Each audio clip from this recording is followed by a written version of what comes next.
মা, তুমি লাল শাড়ি পরে নতুন বইয়ের মতন বসে আছো কেন? কারণ তোর মার আজকে বিয়া। আমার মা আমারে রেখে অন্য কারোর সাথে বিয়ে করতে পারে না। চুপ করে আছো কেন মা? বলো মা, তুমি আমারে রেখে কি চলে যাবো মা? চুপ করে আছো কেন মা? তোর লেগে কি আমার বোনের সারাটা জীবন নষ্ট হইব? ঝামেলা করবি না, কতক্ষণ পর জামাই আর কাজে আইব, এনে বিয়া করে তুই এনতে যা। আমার চোখের সামনে আমার মারে বিয়ে দিবা আর আমি কিছু কম না? এই যে আমি এখানে বসলাম, দেখি আমার মারে কে বিয়ে করতে আসে। তোর মামা যা বলতেছে তুই শোন না মা, তুই যা এখান থেকে। আমার যা খুশি তাই করুক, তারপরে আমি তোমার রেখে কোথাও যাবো। ভাইজান, নাবিলা এভাবে কান্না করতেছে। তুই জানোস না তোর মাইয়া কিরকম সিদ্ধি। ভাবে যদি নাবিলাটা হাত তুলে তাহলে কিন্তু আমি এই বিয়া করবো না। আমার নাবিলার তো আমি কোথাও দেখতে পাচ্ছি না, ওর তো কোনো সারা শব্দ পাইতেছি না। আমার নাবিলা ঠিক আছে ভাইজান? আরে তুই এত চিন্তা করতেছিস কেন? নাবিলা ঠিক আছে, প্রথম একটু জিদ করছিল, এরপর তোর ভাবি যখন বুঝাইছে বুঝ মানছে। ভাইজান, যাওয়ার আগে আমি একবার আমার বাইরে দেখেছি। কথা কইতেছ, তোর লগে মিছা কথা কমু কেন?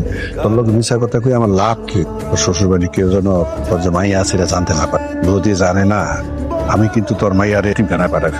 হ্যাঁ বিজান, দাঁড়া আছো কেন? চলো তোমাকে করে আগায় দিয়ে আহি।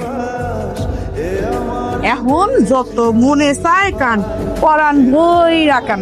তোর মার বিয়ে হয়ে গেছে, জামাই বাড়ি চলে গেছে, এখন তোর আর কাম দাম কেউ শুনবো না। কাম যত মনে চায় কান। কি ব্যাপার আয়শা? আসার পর দেখতেছি তুমি মন খারাপ করে বসে আছো, কান্নাকাটি করতেছো। মানলাম মেয়েদের বিয়ে হলে একটু কান্নাকাটি করে, তুমি যেভাবে কান্নাকাটি করতেছো ব্যাপারটা আমার স্বাভাবিক মনে হচ্ছে না। আসলে আমার না তোর শ্বশুর বাড়ি কেউ যেন তোর যে মাইয়া আছে এটা জানতে না পারে।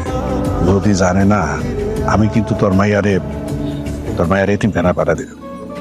কিছু হয় নাই, ভাই ভাবিকে রেখে এত দূরে কখনো আসি নাই তো, তাই জন্যই মনটা খারাপ। বিশ্বাস করেন, তাই জন্যই মন খারাপ, আর কোনো কারণ নাই।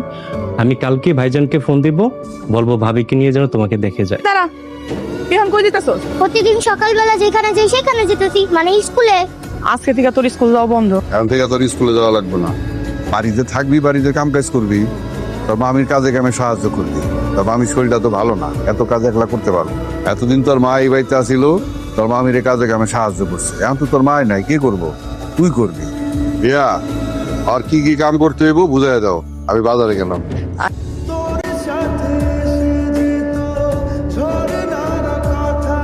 মামি আমারে ভাত দাও। যখনই খাইতে বহি তখনই শকুনের মতো চলে আসে। একটা দিন শকুনের দ্বারা শান্তি মতো ভাত খেতে পারি না। আয় দাও নে। এতগুলা ভাতের সাথে এইটুকু ঝোল দিলা, তাছাড়া এগুলা কি খাওয়া যায়? আর এইদিকে কতগুলা তরকারি আছে, আমারে ওগুলা দাও। মা থাকলে আমার ঠিকই ওগুলা। এটা দিছে, এটা গিয়া খা, শুক্রিয়া কর। আর কথায় কথায় কবি না আমার মা থাকলে এই দিত হেই দিত। এটা তোর মাও নাই, তোর বাপও নাই, তোর কেউ নাই। আমরা যা দিব এটা ঠিক মতো খেয়াল দিত, তা না লেগেছে এটাও জুটবো না। যা আনতে